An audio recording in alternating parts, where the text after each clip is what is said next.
Om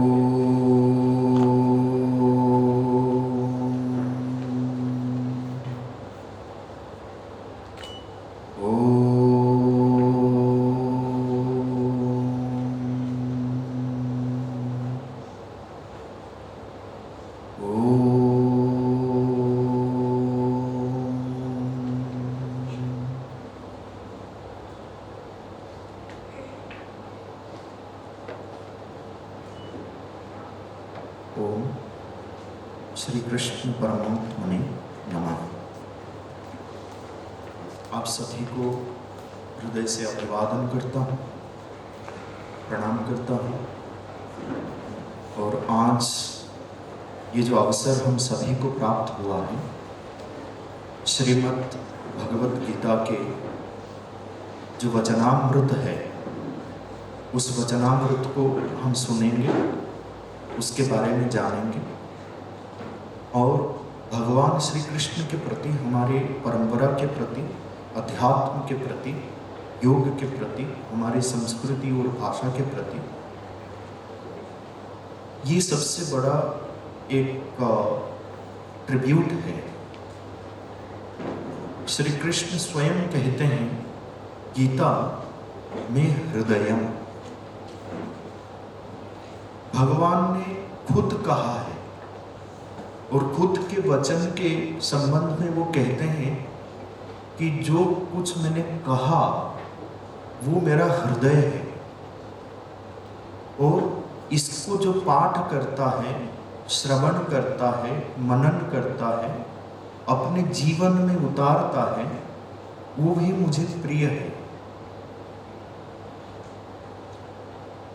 I came to know from the authorities here that out of so many thousands of students, there are around 200 students who have chosen registered for this. You have registered means you have chosen a topic which is very, very dear to Bhagavan himself. कृष्णस्तु भगवान स्वयं, ठीक है। And please remember, whoever chooses the divine is chosen by the divine. जो भगवान को चुनता है, भगवान उन्हें अपना लेते हैं। तो आप सभी ने अगर भगवान को चुना है, उनके वचनों को चुना है, तो you are the chosen ones, the most fortunate ones. We are. पर भगवद गीता को जब हम पढ़ेंगे, आज विशेष रूप से 8वें अध्याय का व्याख्यान हम देखेंगे, उसके जो विषय वस्तु है उस पर हम हमारे ध्यान को केंद्रित करेंगे। पर उससे पहले आप लोगों ने अभी 7 अध्याय तक सुना होगा। गीता के जो विषय वस्तु हैं उसको हम 3 भाग में बांटते हैं। पहला भाग है अध्याय 1 से 6, दूसरा भाग है 7 से 12, तीसरा भाग है 13 से 18। एकदम क्लियर कट ट्रांजिशन आपको मिलेगा। 1 से 6 में उपक्रम है, जो कुछ गीता में आगे कहे जाने वाले तत्व है, वो सारे तत्वों का समावेश 1 से 6 के अध्याय में हो गया है। और 7 से 12 अध्याय तक भगवान के जो परम तत्व है, जो भागवत सत्ता है, the supremacy of the divinity, the supreme reality, that gets established. और 1 से 6 के अध्याय में कर्म और ज्ञान का संबंध उसको स्पष्ट कर दिया। और 7 से 12 अध्याय जो है उसमें ज्ञान और भक्ति, इसका जो संबंध है उसको प्रतिष्ठित करने का जो विषय वस्तु है वो आपको 7 से 12 के बीच में मिलेगा। और 12वां अध्याय जो है वो कल्मिनेशन है, ये भक्ति योग है। और वो भक्ति किसकी प्रति है? जो परम सत्ता है, जिस परम सत्ता से सब कुछ आया है, जिस परम सत्ता के होने से, जिनकी कृपा दृष्टि से सब कुछ संचालित है, वो परम सत्ता का जो वर्णन है वो 7 से 12 के बीच। अब देखो 7वें अध्याय में ज्ञान विज्ञान योग, 8वां अक्षर परम जो परब्रह्म के बारे में जो चर्चा है, अक्षर ब्रह्म योग। फिर 9वें अध्याय जो है राजगुह्य राज विद्या योग। ये सब भगवान के जो परम सत्ता रूपी जो तत्व है उसको एस्टैब्लिश करने का प्रयास आप ये 7 से 12 में देखेंगे। 10वें अध्याय में विभूति योग, किन किन रूपों में, किन किन विभूतियों के रूप में वो प्रकटित होते हैं, उनके जो स्पेशल मैनिफेस्टेशंस होता है। और फिर 11वां अध्याय में विश्वरूप दर्शन योग। और विश्वरूप देखने के बाद जैसे 8वें अध्याय में भी अंत में आप देखो कि मैं किसी भी अन्य मार्ग से किसी को प्राप्त नहीं होऊंगा, भक्त्या अनन्यया, अनन्य भक्ति के माध्यम से ही मैं किसी को प्राप्त हो सकता हूं। और ये अनन्य भक्ति है क्या चीज? कभी कभी हम गीता के बारे में जब सुनते हैं, वेद के बारे में, उपनिषदों के बारे में हम सुनते हैं, तो हमको लगता है कि ये सारे बड़े डीप फिलोसॉफिकल, और what is the use of it in our practical life? How do we implement it in our practical life? व्यवहार में अगर हम कुछ चीज को हम नहीं ला पाते हैं तो फिर हमारे लिए इतना मायने नहीं रखता है। हमको लगता है कि ये इरेलीवेंट है, या एक उम्र के बाद उसको पढ़ना है। हम तो अभी स्टूडेंट्स हैं, यंग है, हमको बहुत कुछ करना है, ये गीता पढ़ के, वेद पढ़ के, उपनिषद पढ़ के हम क्या करें, इसे लगता है। लेकिन अगर व्यावहारिक दृष्टि से भी हम देखेंगे Gita, and I will tell you about my own life, the kind of impact that Gita had on my consciousness. हम लोग ओडिशा में, हमारी कहावत है कि बूझो न बूझो पढ़ Gita. Whether you understand or do not understand, study the Gita. At least a verse. And I feel everyone who is born in India, irrespective of any community, any religion, any category, they should know about Bhagavad Gita. This is our identity. और भारत में पैदा होकर भगवद गीता के बारे में न जाने और भगवद गीता के वचनों में उसमें जो प्रैक्टिकल टीचिंग है उसको हम न जाने, तो फिर हम भारतीय बनने का जो गौरव है उसको हम महसूस नहीं कर पाएंगे। उसके और look at the practical teaching of it. और भगवान श्री कृष्ण स्वयं भी कहते हैं कि whatever I have told you, O Arjuna, I have told you in detail the deeper explanation of everything, of jnana, of karma, of bhakti, of samarpana, of my supreme vibhutis. Everything I have told you. From the entire teaching, if you pick up a few, sometimes what happens, a single word of the Gita can transform the entire life. Single word, that much power it has. A single teaching of it, a single upadesh of it, sandesh of it, can transform the entire life. It has that power. And I come from Sri Aurobindo Ashram. If you ever find time and if you have inclination, pick up Sri Aurobindo's essays on the Gita. He has written a book called Essays on the Gita. Wonderful commentary. And once you come in contact with Essays on the Gita, you will get hooked. And the most practical interpretation of the Gita I have ever seen. And Sri Aurobindo says that the Gita has the power to liberate the entire humanity. Gita has the power to liberate the entire humanity if it is put into practice. The most important thing is, like, we have to put it into practice. Pick up whatever is conducive to your own temperament, to your own need. Pick up that and then put it into practice. The very first teaching of the Gita to Arjuna, Klaibyam Masmagama Art. Very first teaching. It begins with that. When Krishna opens his mouth, it begins with that teaching. Klaibyam Masmagama Art.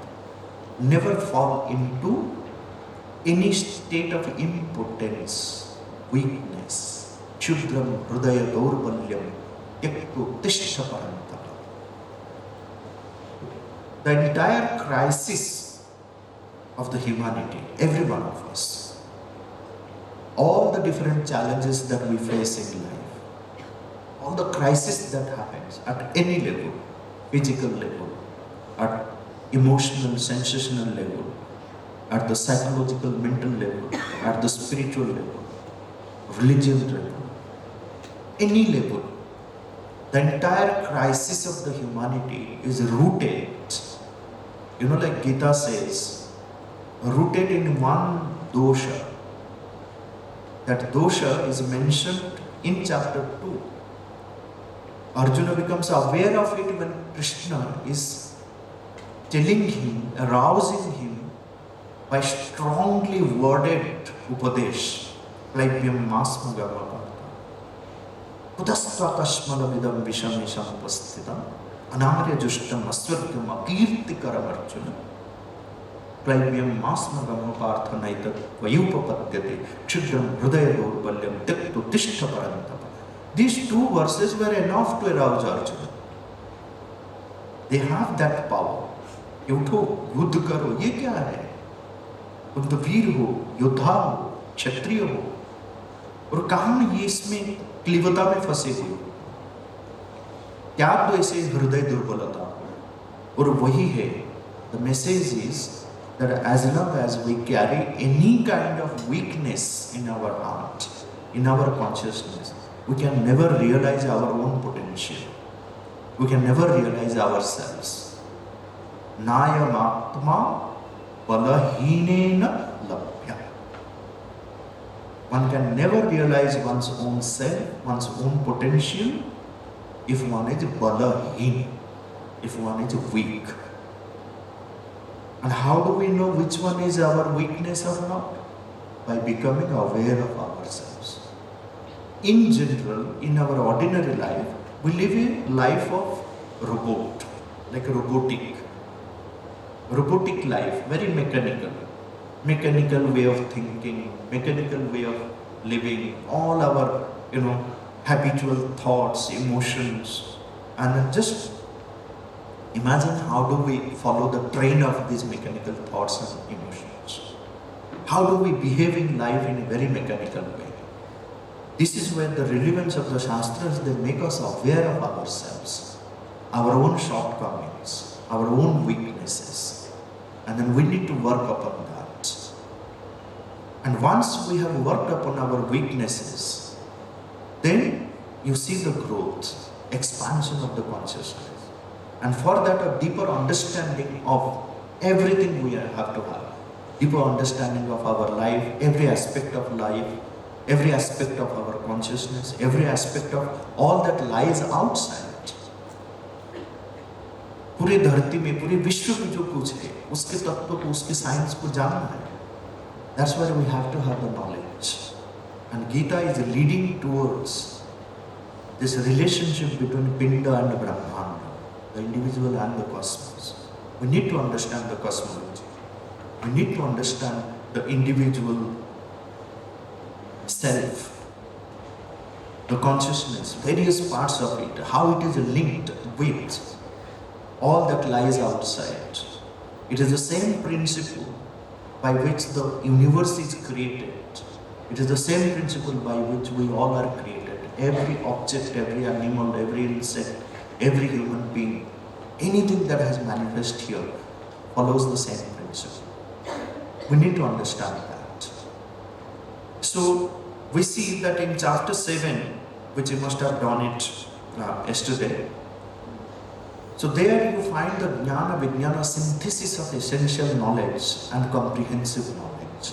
Jnana and Vijnana. The Gita leads towards that, and it ends, chapter 7 ends with this question. and it makes us aware of the different principles. And picking off that, in continuation, when Krishna says something, it immediately raises questions in the disciple. The most important thing when we approach the Gita, that we have to keep three things in mind. First, the situation in which the Gita's teaching has emerged. The Gita is not born in the solitude of the forest, not in any quiet cave of Himalaya. The Gita has taken birth right in the middle of the battlefield. This battlefield is our life. यही कुरुक्षेत्र है, हमारा जीवन ही कुरुक्षेत्र, हमारा जीवन ही धर्म क्षेत्र. This is where lies the greatest relevance of the Gita. And when Arjuna says that I don't want to fight, now you see, I shall not fight. The Krishna doesn't say that, like good, anyone would expect from a Dharma Grantha, Adhyatma Grantha, that Krishna would say Arjuna that okay, enough is enough, by mistake we are here in the battlefield, let's go to Himalaya and continue with our sadhana. Did Krishna say that? No. Krishna didn't say that. Krishna scolded him. And why? You have to get up and fight. You have to fight. And in life, we have to continue fighting. No one can ever get rid of battle. This is where, the Gita is the essence of the Veda and Upanishad, Veda Vedanta.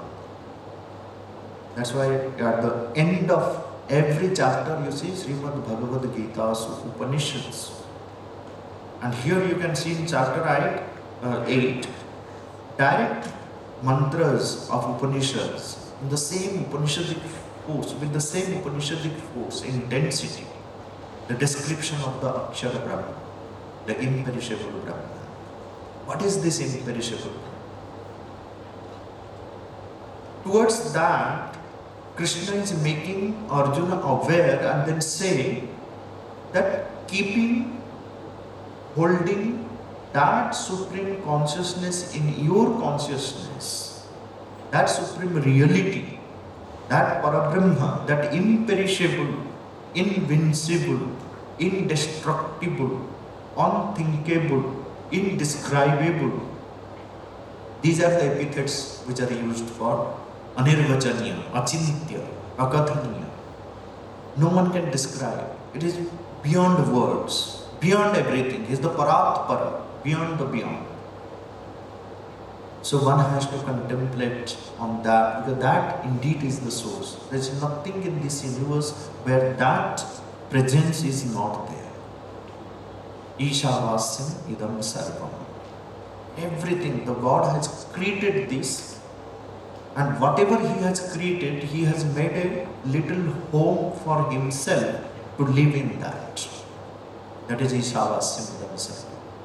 So that the description of that supreme reality that we will find as the main content in chapter 8. And it is entirely Upanishadic. What is an Upanishad? You will experience in chapter 8. This is where the beginning, and the Gita is full of that. It's not that, like in the previous chapters, you don't have such verses. But it brings out in a very simple language, in a very practical tone, the entire teaching of the Veda Upanishads. In the Veda, because to understand the Gita, one has to understand the essential teaching of the Veda and Upanishads. If you don't keep that, then you will find always a gap. Now here, just to give you a little understanding of the essential teaching of the Veda, which continues in Upanishad, which continues in Tantra, which continues in the epics, Ramayana, Mahabharata, Puranas, even in the local traditions. Veda Akhila Jnana Moolam. Veda Akhila Dharma Moolam. And what is the practical teaching of the Veda? We can contemplate on four aspects of the Vedic teaching. It can be summarized in four different ways, or four stages rather, or four different realizations. The Veda is, and anything that we see in the Shastra Parampara, in the Jnana Parampara, is the contribution of our rishis.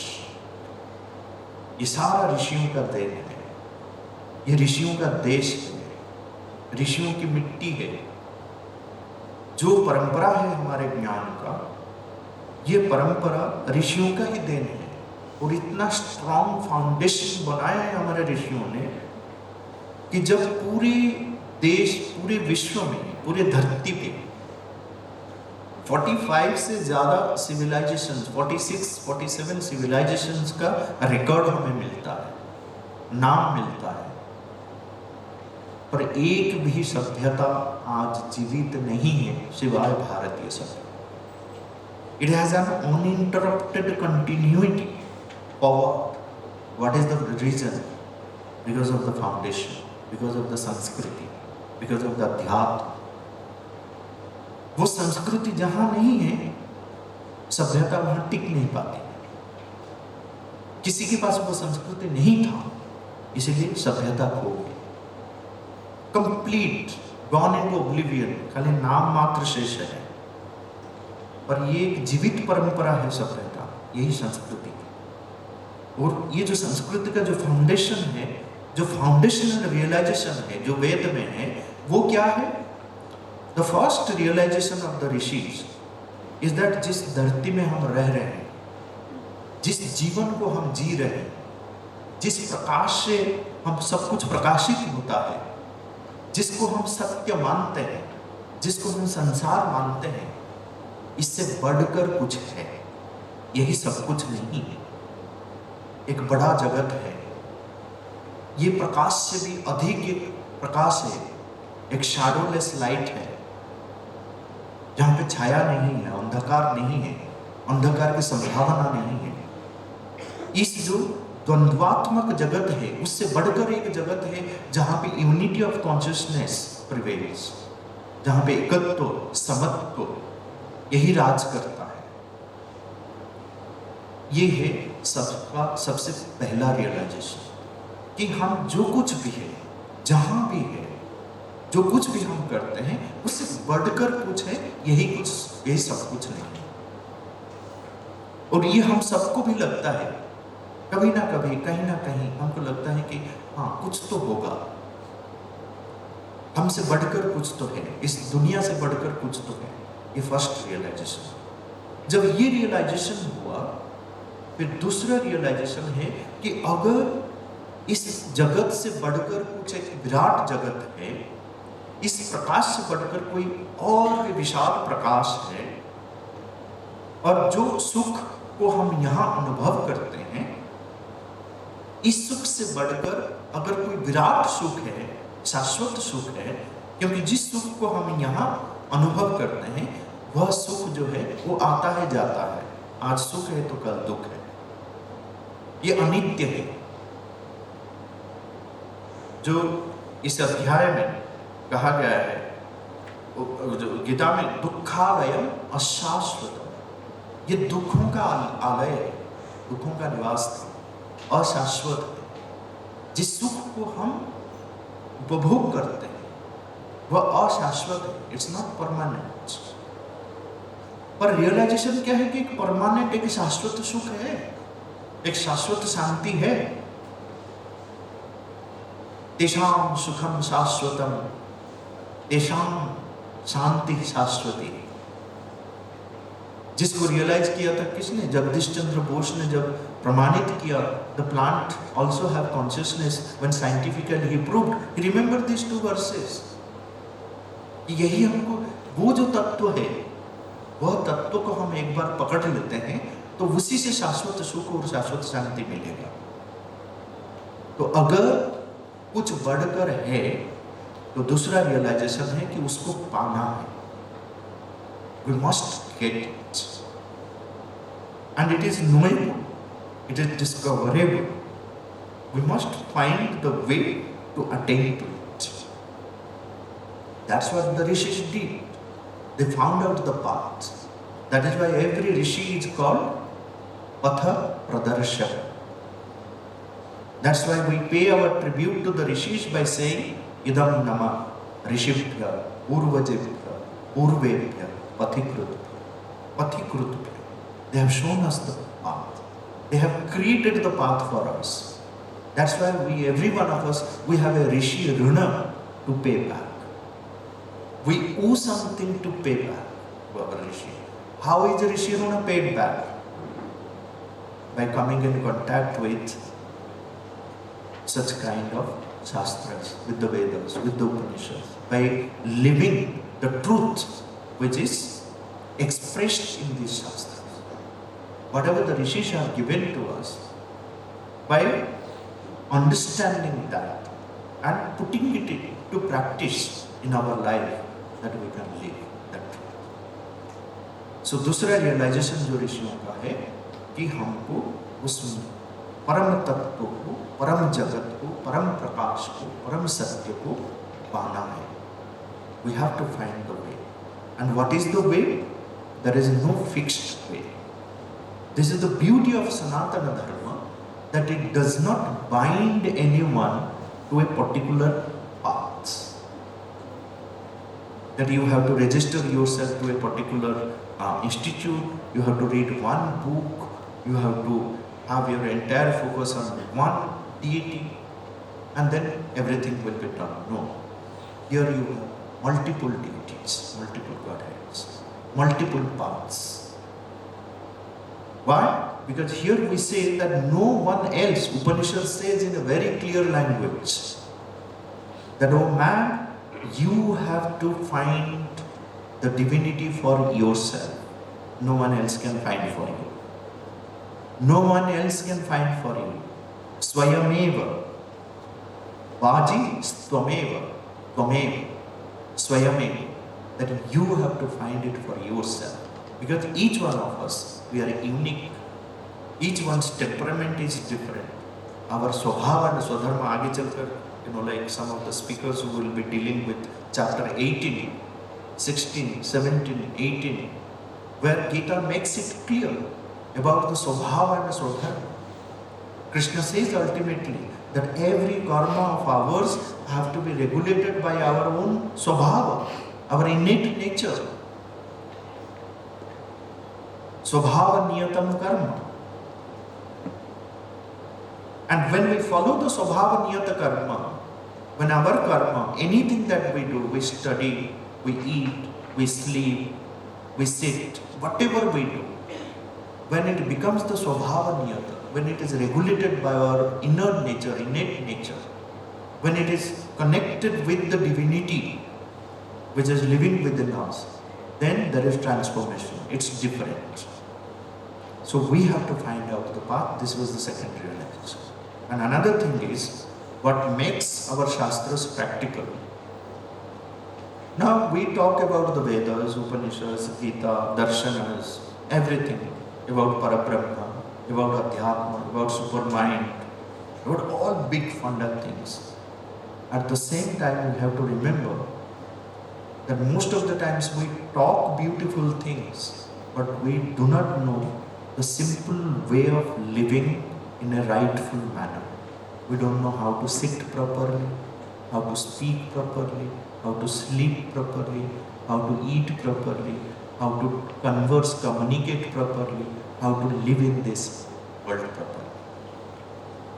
And our connection with the Shastras teaches us how to live properly.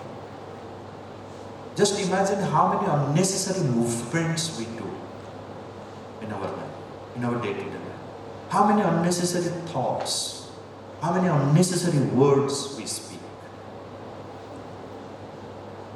To have a check on that is the true brahmacharya. And brahmacharya is something which has to continue throughout the life. It's not a phase. A grihastha is not a proper grihastha is not into brahmacharya. A vanaprasthi, a sannyasi, if you look at the 4 stages of life, brahmacharya is at the center. So brahmacharya is to check all the unnecessary movements, unnecessary wastage of energy. If you speak unnecessary words, you will find exhausted. You will find very tired yourself. Oh, पता नहीं आज बहुत बक कर लिया मैंने. To have a check on our thoughts, our emotions, our words, our outgoing energy is the true brahmacharya. So this is where we need to have the discipline and find a way for ourselves to realize ourselves. This is the second realization. And the third most important realization of the rishis, they have confirmed it again and again. Every shastra, go to the Veda, go to Upanishads, go to Gita, go to Tantra, go to any shastra, go to Adhyatma. Everyone speaks of that this world in which we live, there is a constant battle which goes on. No one can ever get rid of the war, battle, fight. It's not possible. Constant battle. The moment you close your eyes, you can see the chaos happening, the battle happening. That's why the Kurukshetra. Fantastic teaching. It begins with the battle. It begins in the battlefields. That no one can ever get rid of the battle. The battle between what? You know, like there is a beautiful story which was circulated on internet. It's a battle between the positive forces and the negative forces. And every one of us in our day-to-day life, we are face to face with this battle. We are in the battlefields. एक मन कहता है कि चलो आज गीता का class चल रहा है, सत्संग हो रहा है, अच्छा लगेगा, कुछ अच्छा ज्ञान मिलेगा. तुरंत ही दूसरा मन बोलेगा कि अरे यार अभी यहाँ पे ये फेस्ट चल रहा है, यहाँ पे ये शो चल रहा है. अब गीता सुन लेगा कभी यूट्यूब में, कोई स्वामी जी तो बोल रहे हैं कि आजकल बहुत मटेरियल अवेलेबल है, अभी चले जाओ यहाँ पे. फिर और एक मन बोलेगा कि अरे ना ना ना चलो वो तो होता रहता है, चलेगा. We are constantly in a battle mode. The fight, inner fight. If you become conscious of yourself, you can see the inner division. Every moment we are divided. And this division, living in a divided consciousness, living in division is asuric. It's termed as आसुरी संपद. आगे चलकर आपको बताएंगे आसुरी संपद और दैवी संपद के बारे में चैप्टर 16 जब आएगा. तो ये वर्ल्ड ऑफ द्वंद्व, दो शक्तियां यहाँ पे काम करती हैं. एक आसुरी शक्ति है, एक दैवी शक्ति है. Positive negative, forces of darkness and forces of light, devas and asuras. So ये स्टोरी जो मैं बताने जा रहा था, एक बार एक छोटा बच्चा अपने ग्रैंडफादर के साथ खेल रहा था. बोला कि grandfather, why are you looking so gloomy today? What happened to you? You are always a jolly minded person, always keep playing, always a smile on your face, so energetic. Today where is your energy? What happened to you? So grandpa was truly in a different state. He said, you know, there's a big battle going on inside me. Battle? Battle between whom? It's a battle between two forces. The forces of darkness and the forces of light. The child is not interested in what is force of light and force of darkness.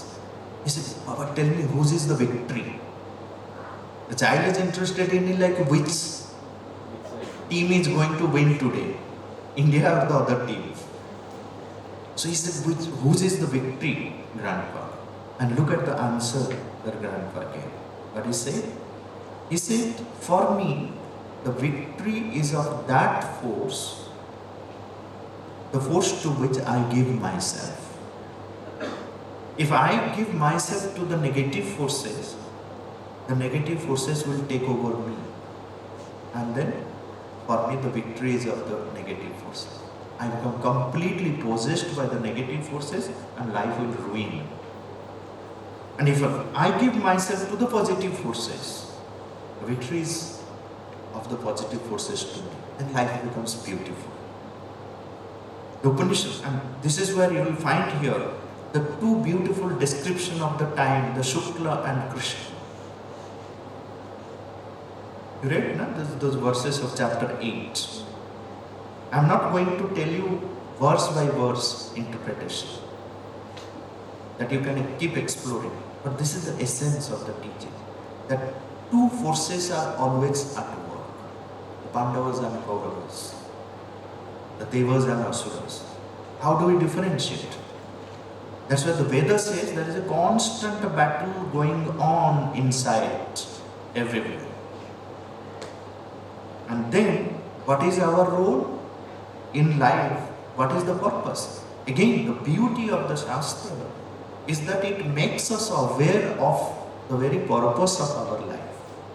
We are purposeless. Ask everyone, ask yourself. I am not asking you. I am asking you, I am requesting you to ask this question. Put it on your notebook. What is the purpose of my life? You have to do this exercise. If you are not doing this exercise, the life cannot contribute much towards your life. Your life becomes purposeless, meaningless.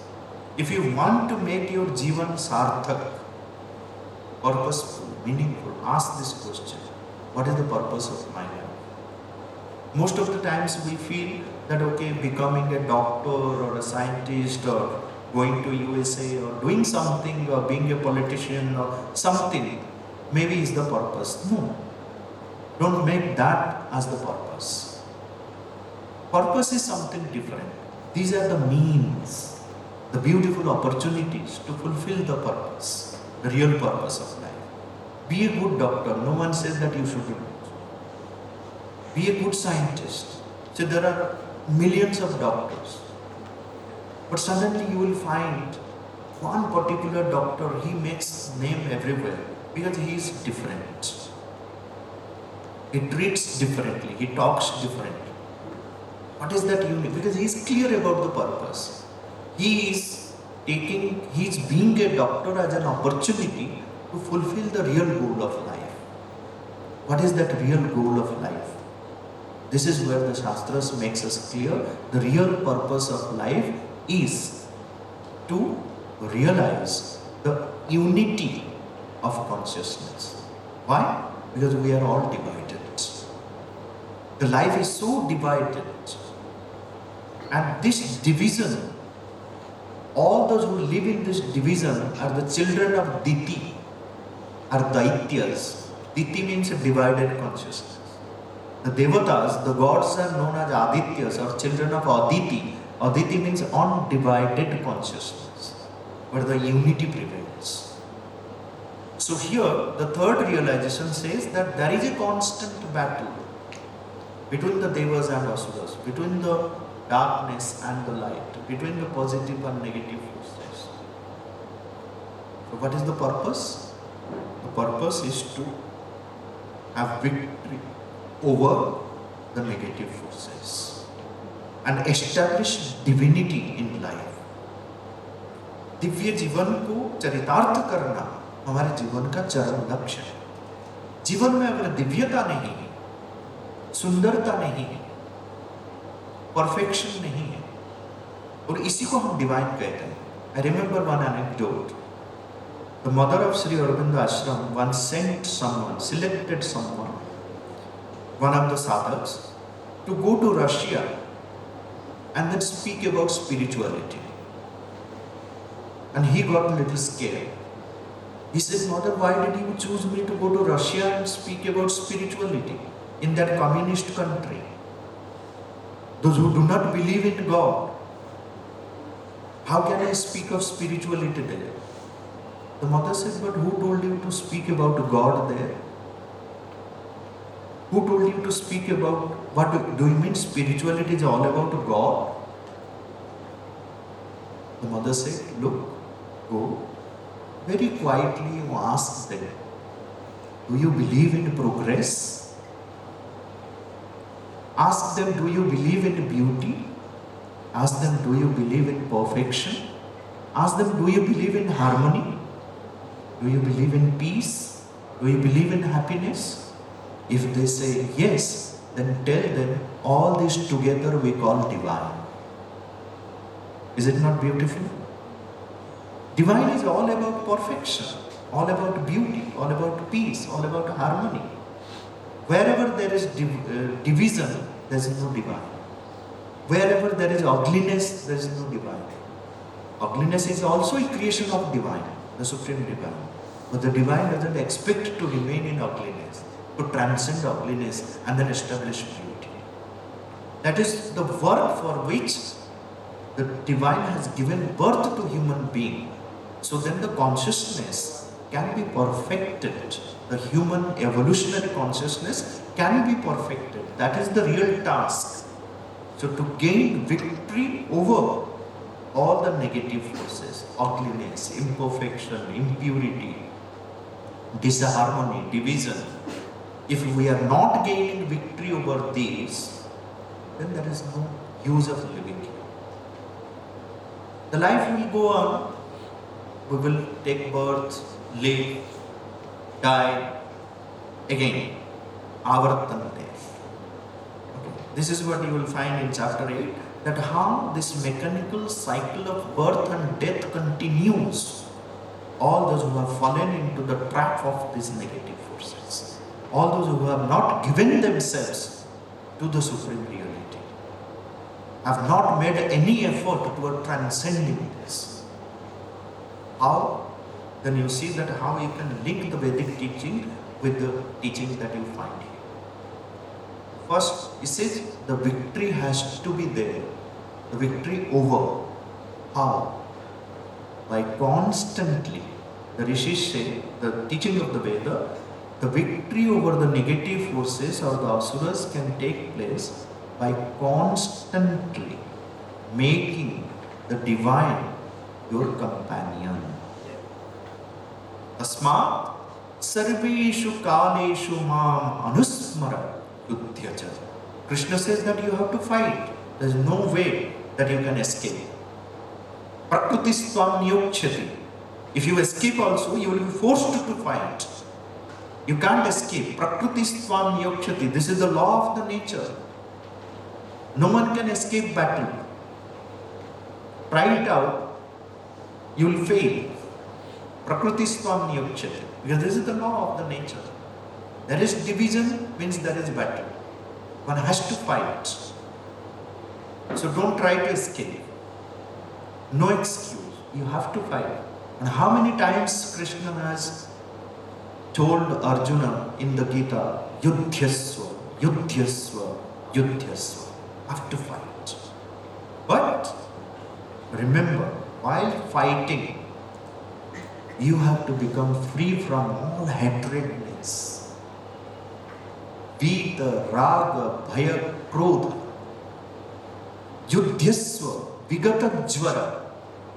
As long as we carry all our weaknesses, we are in fever. ज्वर है. जब हमारा temperature बढ़ जाता है, हम बोलते हैं कि भाई मुझे बुखार है. But we forget that we are constantly in बुखार. जब तक काम में हो, क्रोध में हो, लोभ में हो, मद मात्सर्य, ये सब जब तक हमारी चेतना में है, हमारे जीवन में है, वही तो ज्वर है. असली ज्वर वही है. बाकी तो बॉडी टेम्परेचर बढ़ता है, कमता है, वो तो होता है. लेकिन द रियल ज्वर इज काम, क्रोध, लोभ, मोह, मद मात्सर्य. The short ripu, the original enemies, permanent, fundamental enemies of our consciousness. We need to have victory over these. Why? How? By constantly making the divine our companion. Like Arjuna kept Krishna always with him. When Duryodhana and Arjuna, they went, you know that story, right? Whom did Duryodhana choose? What did he choose? He chose the Vishal Sena. But Arjuna said, what do I do without Krishna?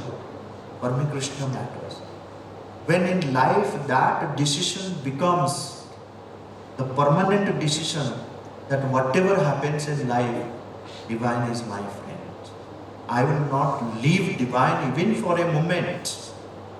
Then you know that divine is there. Whoever, like I told you in the beginning, whoever chooses the divine is chosen by the divine. Krishna never left. Because he was chosen. He chose the divine. Constant companion of the divine. That's why he says the most important verse here, the constant remembrance of the divine. When that happens, then everything goes away. But how do we differentiate between what is negative and what is positive? That's again a very difficult task. What is karma and what is akarma? What is divya and what is adivya? It's not an easy task. We get confused about it. You may be thinking that, okay, this is right. But what you think right at this moment may not be right at another moment, in another place, in a different situation. So very difficult. It is contextual. Right or wrong is absolutely contextual. One has to understand the context. That is why we say that unless and until you understand the context, unless and until one understands the loka niti, so whatever the present situation is, in that, what is right? So Arjuna keeps asking this question, Krishna, and this question has been raised so many times. Krishna says that it's very difficult. Kavayu Petra Mohita. Even the greatest of the great rishis become deluded in the matter of karma and akarma, dharma and adharma, papa and punya. So one has to develop that intuitive power of discernment. So then one knows. And that intuitive power of discernment, the Vedic rishis called it a dhi. But later we know about like buddhi. The Gita also speaks that is the highest. Buddhi. Manasastu parabuddhi. One has to transcend the mind. It is the mind which creates the problem. Mananeva manushyanam karanam bandha mokshayo. The mind itself is the reason. So one has to transcend the mind. The chapter 6, which you must have heard about it day before, it speaks of like how mind has to be transcended. Arjuna says, Pramati balavat dridham vayoriva sudushkaram. How can I have control? Oh Krishna, you are speaking all impossibility. You are placing an impossible proposal before me to have control over mind. Is it possible? It's almost like a tsunami, the super cyclone. No one can have control over mind. Asambhavam mahabaho, mano durnigraham chalam. Then what Krishna says? That no. Don't think, Arjuna, that it is asambhava. It's impossible. It's difficult, definitely. But I'll show you the path. What is that path? The path is abhyasena tu kaunteya vairagyena cha grihite. Abhyasa and vairagya are the two greatest weapons. And that abhyasa which has been mentioned in chapter 6, you will see here in chapter 8, abhyasa yoga yuktena. That has been turned into a yoga itself. Abhyasa yoga. And what is that abhyasa yoga? I'll come to this, but let me contemplate on the third realization of the Veda, with which we started, that one has to gain victory over it by making the divine constant companion. But what is the difference between divine and non-divine? How do we know that? There's a beautiful story where again a child asks his father. I think with this story we will take a break and then we'll come back. I'll continue with the content. So the child says, Papa, you are saying all the times devas and asuras, but how do we recognize them? How do we recognize them? He said, okay,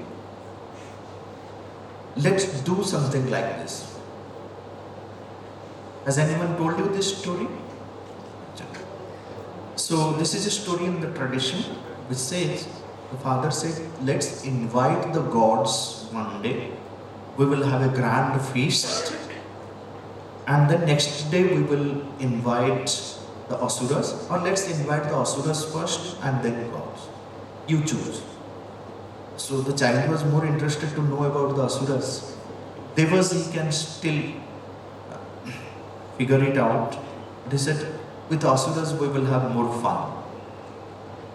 Little bit of idea he has, but he doesn't know what exactly is the difference between asuras and devas. So he says, we'll have a grand feast. A grand feast was organized. Asuras were invited. So they came with all enthusiasm. So the father said that, look, here is the grand feast.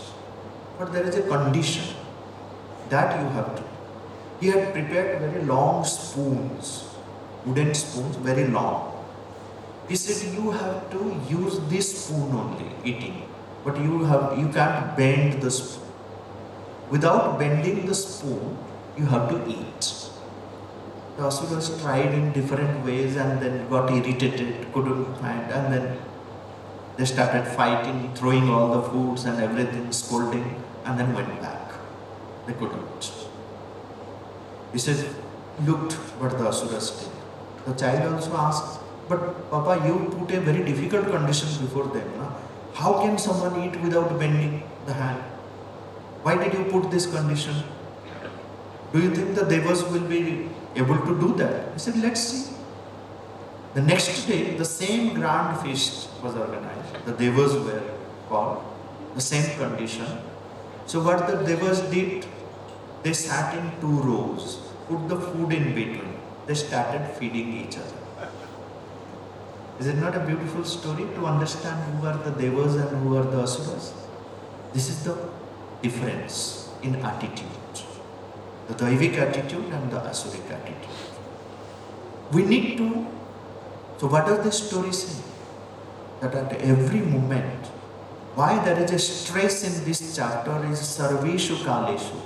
Why Abhyasa Yoga is central to this. See, there are certain verses where you have to know about the Kala, Krishna, Shukla, the Brahma, Yuga. All these are fine. That has its own value. But the most important thing, what is central to chapter 8 is Abhyasa Yoga. Tasmat Sarveshu Kaleshu. That is what we can translate practically into our life. Every moment we have to be conscious. What is the attitude that we carry in dealing with the situations in life? Is it Asuri? Is it Daivik? If we are not translating that, if we are not doing that, then there is no point attending to these Gita classes or spending time studying the Gita. Gita will not have any impact if one is not implementing those teachings in some manner in life.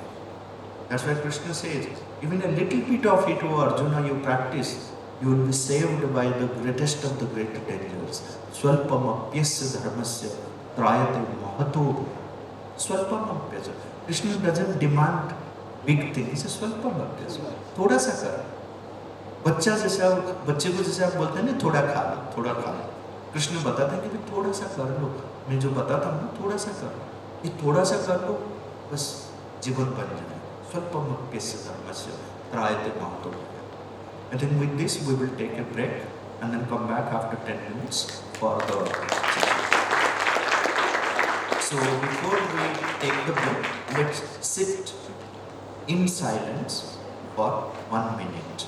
I'll tell you this practice. This comes under the Abhyasa Yoga. 1 minute silence. Whatever you do in life, in everyday life, whether you are eating, sitting for your study, classroom, Even the teachers can start the class the same way. Before that, maintain 1 minute silence. How do you know 1 minute silence? Do you have to put a stopwatch, alarm? No. The best way is, how many times we breathe in a minute? Any idea? 12 to 15. No? 12 to 15. 12 to 15. Huh? 12 to 15. Yeah, 15 to 18 times. 15 to 18 times.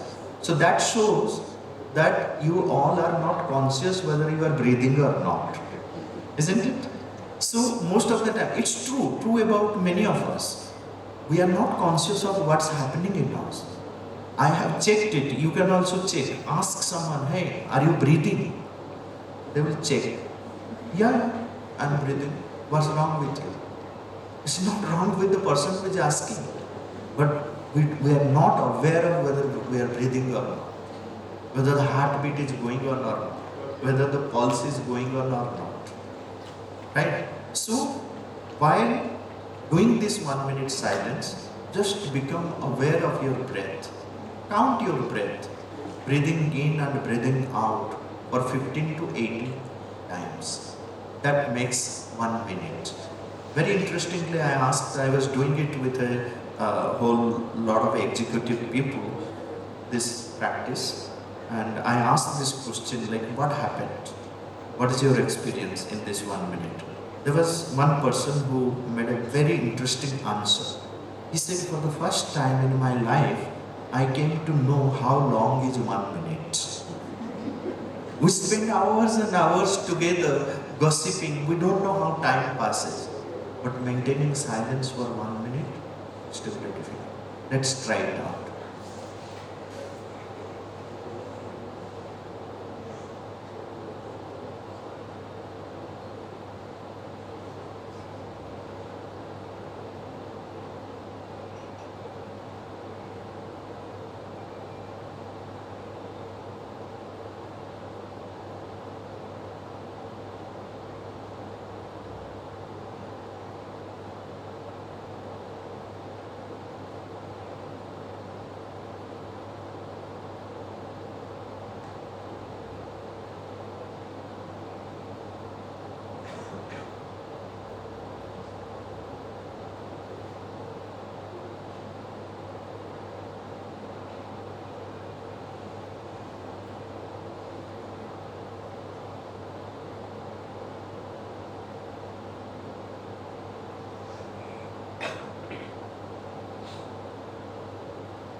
Oh.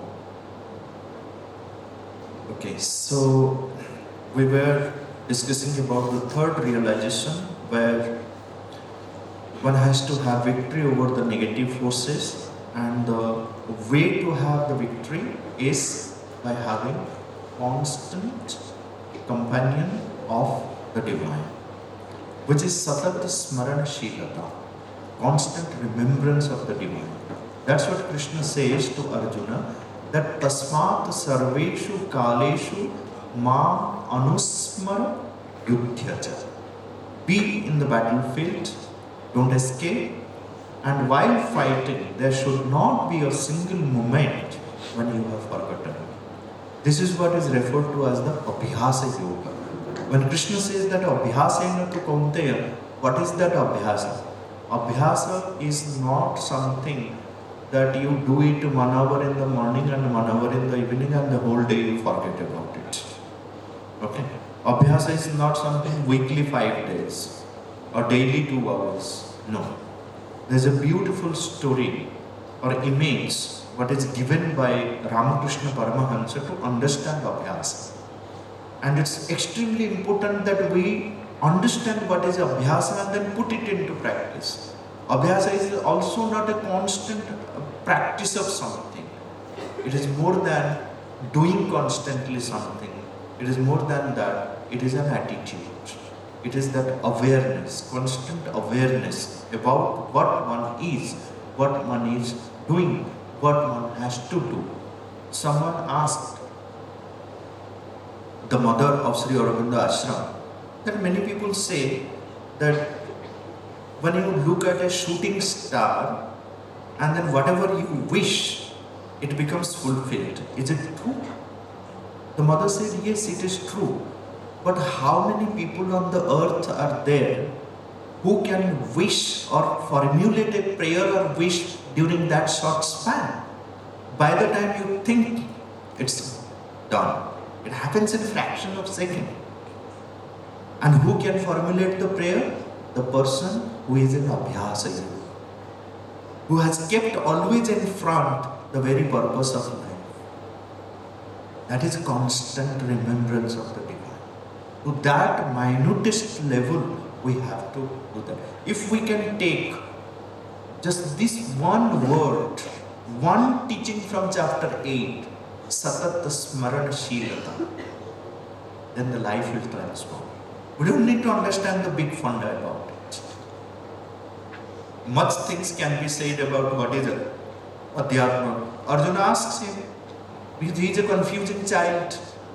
He says, Kim Adhyatma, Kim Adhibhutam. पर ये अध्यात्म, अधिभूत, अधियज्ञ, अधिदैव, इसको लेके मैं करूंगा क्या? फिर भी अंडरस्टैंडिंग इज नेसेसरी. ठीक है, वो अंडरस्टैंडिंग धीरे धीरे धीरे धीरे हम सबको आएगा. देखो, the shastra, the outer guru, the outer meaning books, commentaries, everything is available. There is no dearth of materials. Plenty of material. There is no dearth of mentors. Plenty of mentors, teachers, spiritual masters. But no one can convince unless and until you get convinced by yourself. The real Shastra is within us. The real Guru is within us. Unless and until, however great the Shastra may be, Shastra cannot do anything unless and until one has the willingness. Unless one has the persistence in will. The will may be there, but if there is no persistence, because sometimes what happens, we have the strong willpower, but we become disappointed by few failures. Thomas Edison didn't get disappointed. People told him, his assistants told him that, sir, so many 100 times we have failed. It's an utter failure. He said, no. If I have failed 1,000 times, experimenting 1,000 different things which didn't work, I can very convincingly tell the whole world that these 1,000 things will not work. No one else can say that, because I have experimented. How do we convert our failures into success stories? This is where the conviction, the श्रद्धा, आगे चलकर श्रद्धात्रय विभाग योग सप्तदश अध्याय, श्रद्धा is extremely important. And towards this Shraddha bhakti, the Gita is establishing from this chapter 7 to 12. So, Abhyasa, Ramakrishna says, what is Abhyasa? Just imagine, you are standing here with your own child, with your own friend, with your own sibling, someone who is very enthusiastic to know whether there is water in that pond or not. Near the pond, there is water, but it is filled in with so many, grasses and so many things. The water is not visible. But the child wants to see the water. The pond is inaccessible. You cannot go there. How will you show the water to the child from a distance? Tell me, if this is a puzzle given to you, how are you going to solve it? You have to throw, right? You throw a stone into it. When you throw a stone into it, so the things which are covering the water will get dispersed, right? You see the water. Then what happens? After some times, again all these things will come together and then block. Now but the child wants to see constantly the water. Then Ramakrishna says, if you want to see the water constantly, then what you have to do?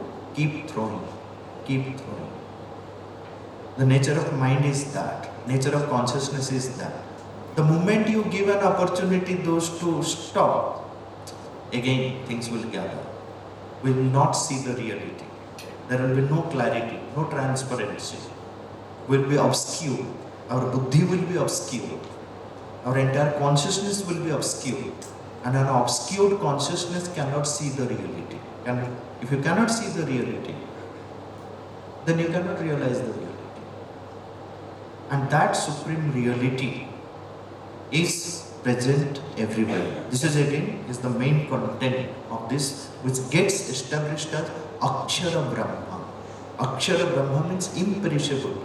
Things, anything may change, but that one thing will not change. In the change, what remains changeless is the Akshara Brahma. And no one can deny that. And that was the final realization of the Rishis. The first realization was that there is something beyond that one needs to realize that. Second is one has to find a way to realize that. Third is there is a constant battle between the forces of darkness and light. The Devas and Asuras, one needs to gain victory over the dark forces by keeping the divine constantly with oneself. The third realization, the fourth and final realization of the Rishis, Ekam Sat Vipra Bodhavadan. This is the foundation of Sanatana. That is where the Veda is the concealed divinity in Hinduism.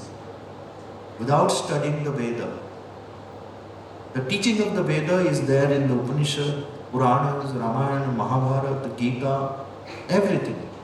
These are all expanded versions of the essential teachings of the Veda. That's why, like as I mentioned in the beginning, whether you understand or do not understand, just read the Gita, come in contact with that aspiration. There was a Pandit who used to read the Gita every day, and then he used to profusely shed tears. And one day there was another spiritual master who was present. He was sitting and hearing people are around. Then this spiritual master said, what kind of Gita he is reading? All mistakes he is doing. Why he is reading the Gita then? Every line he is committing mistake, not reading properly. So but he is in tears. He becomes very emotional with that.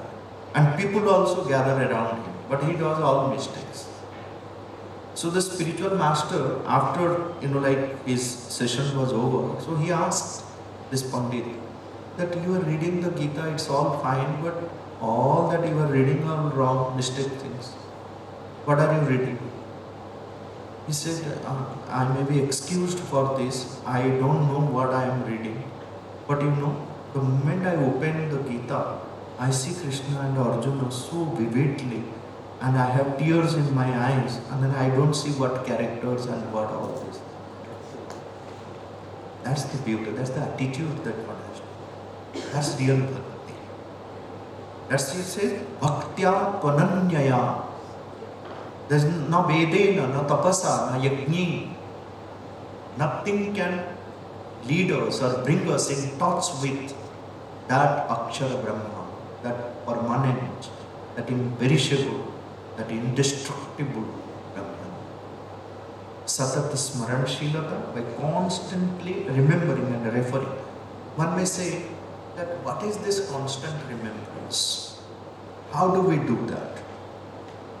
There are some people I have seen, they keep a Krishna image right hanging on there, like you have the ID card, so they keep a Krishna hanging. There's no artificial or superficial thing which it may help, it may not. So I'm not criticizing anyone, that person may be doing that, but the attitude has to be there. The inner attitude, that we refer everything to the God, to the divinity, by constantly being aware of ourselves, of that divinity. by constantly invoking the presence of the divine.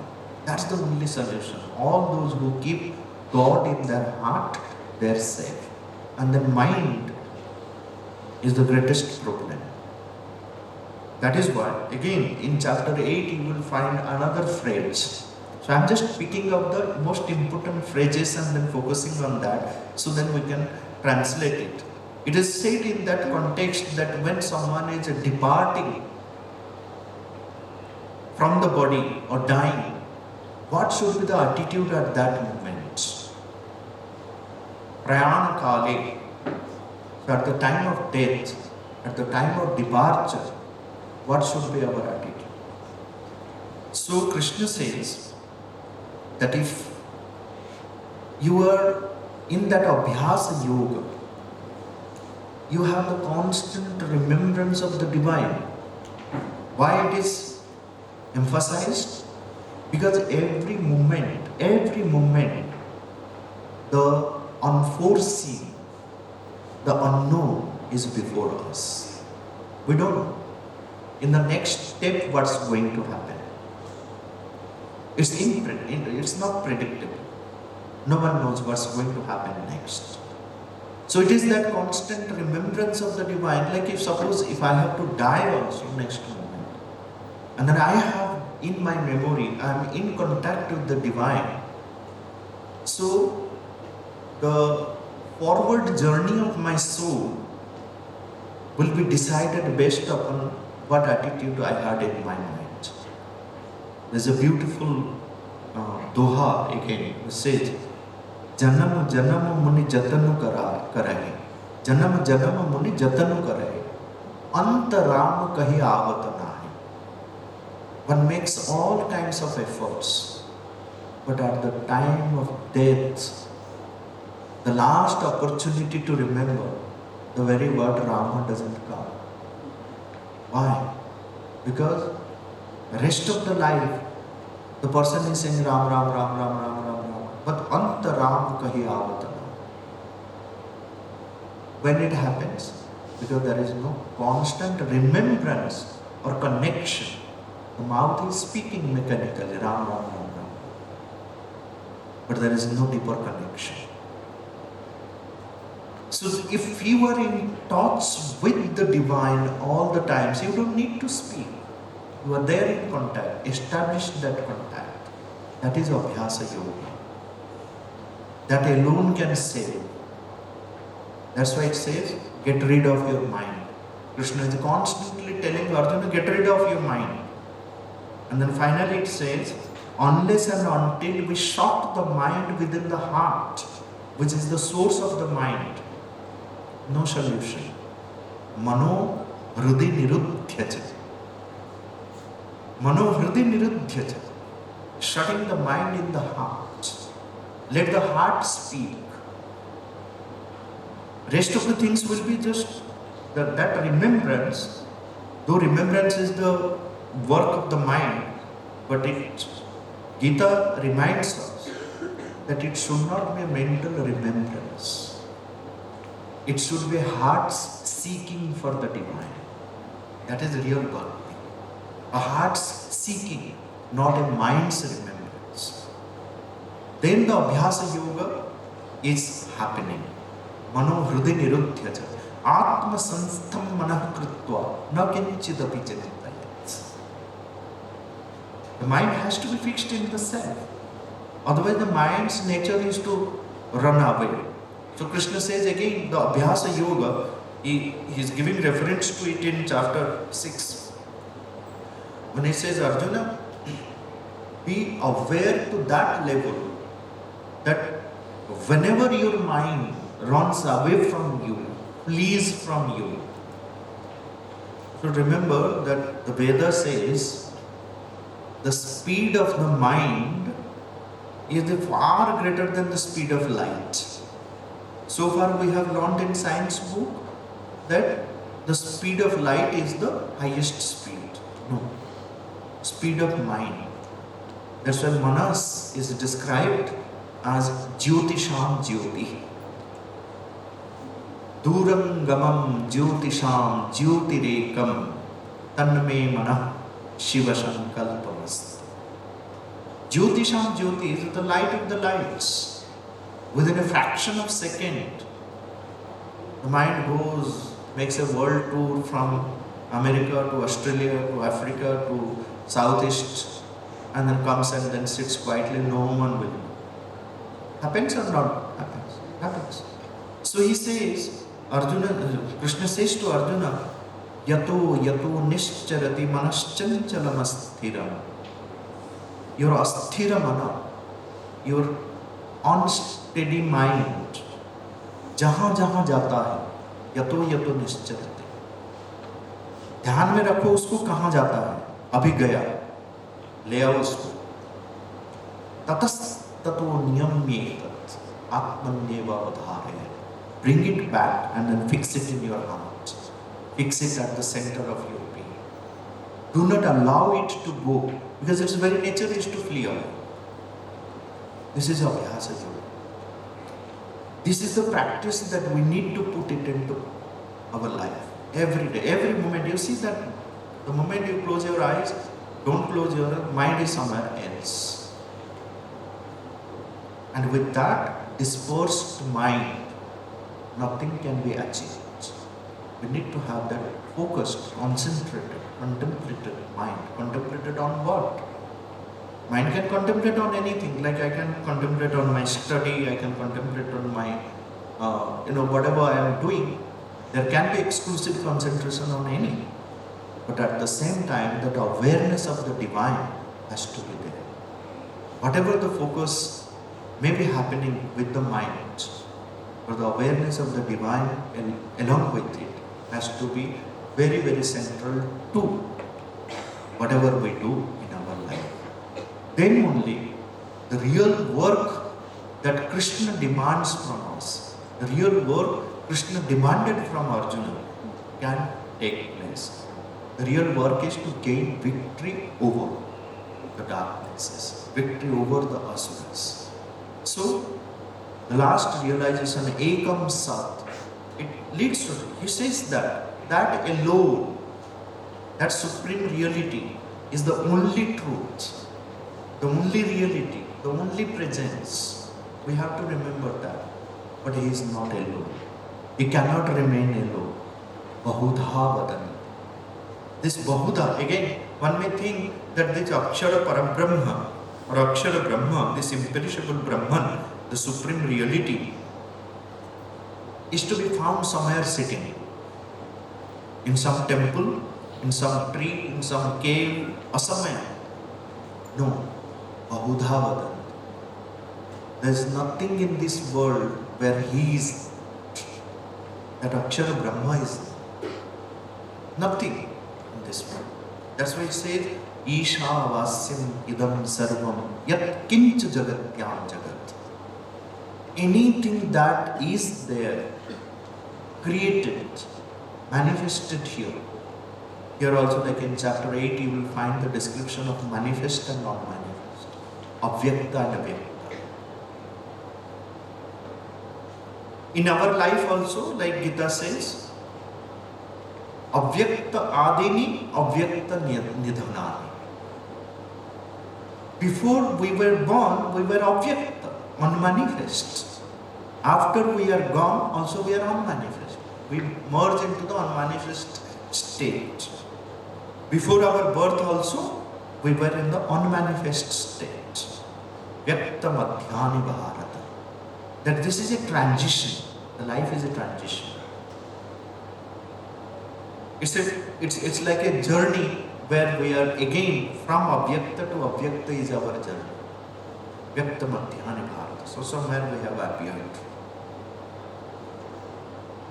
Like before you came to this college, you were unmanifest to this college. You exist or didn't exist, this college didn't know.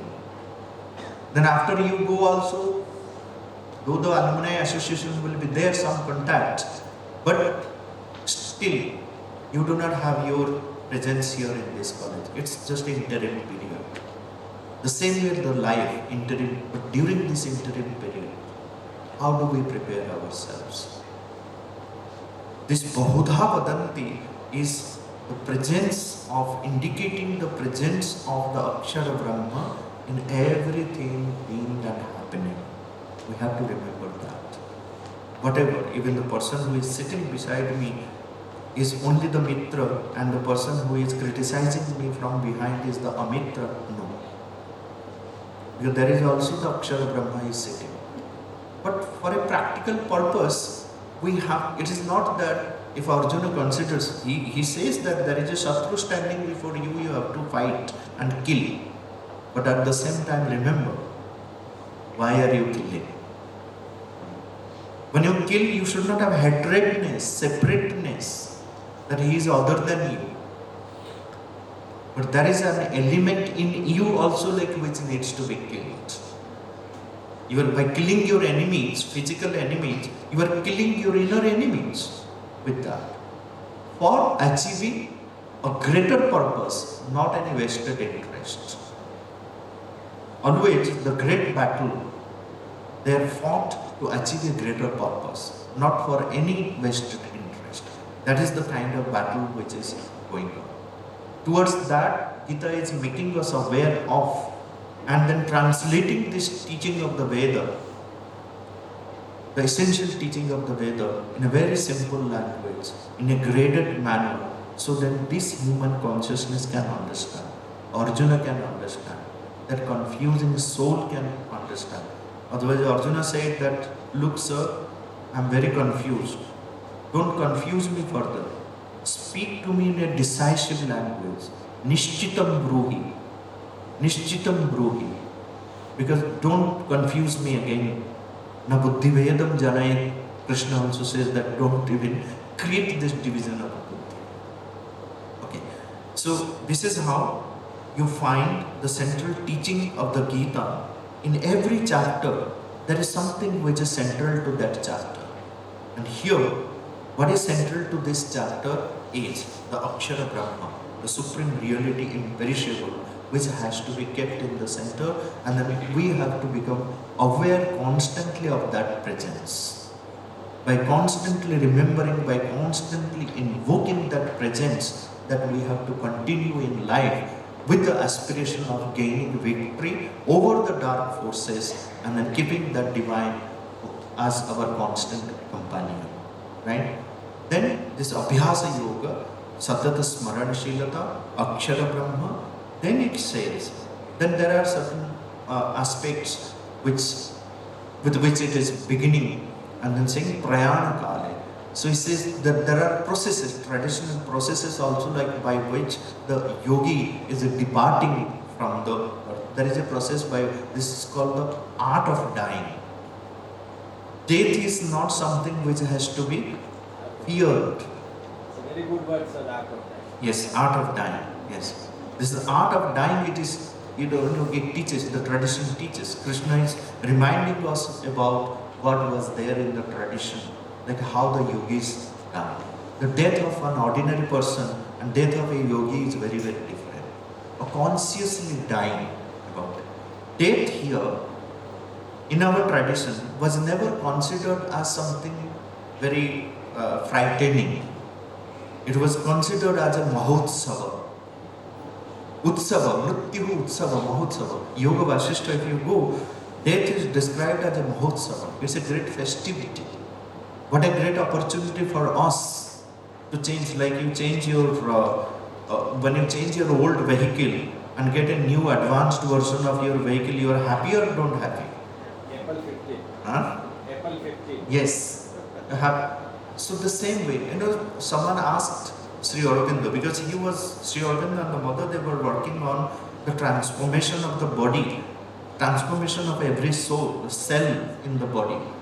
So, and immortalizing the body, the physical, immortalizing the matter, manifesting the spirit in the matter. So someone asked Sri Aurobindo that, are you going to continue with the same body? Sri Aurobindo said, why? When I have the opportunity to change it anytime, in any form, why should I continue with the same body? It's so boring. He used the word, it is so boring to continue with the same body. I have the greatest opportunity to change it, I'll change it. The yogis do that. And that's what is called the Ichha Mrityu. Ichha Mrityu. They don't die suddenly. And who can attain to that state of Ichha Mrityu? That you decide your own death, time, place, and in what form you want to take birth. This is a possibility again we see in the Gita's teaching, which speaks of the yogi's death. And that is possible, that one can. Only when one has complete control over one's own cycle of birth and death.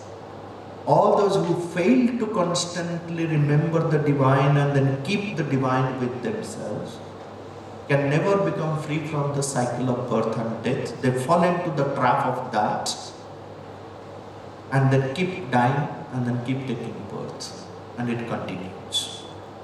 And the yogis who have mastered the art of living also know the art of dying. And we fail to master the art of living. So we don't know the art of dying. That is where is the gap. And that gap needs to be filled. And this is where Gita plays the most important role of making us aware of what is that art of living and what is that art of dying. So this is where our entire education, our life, and everything that we do in life has to continue. So this is the little bit of explanation that I give about the chapter 8.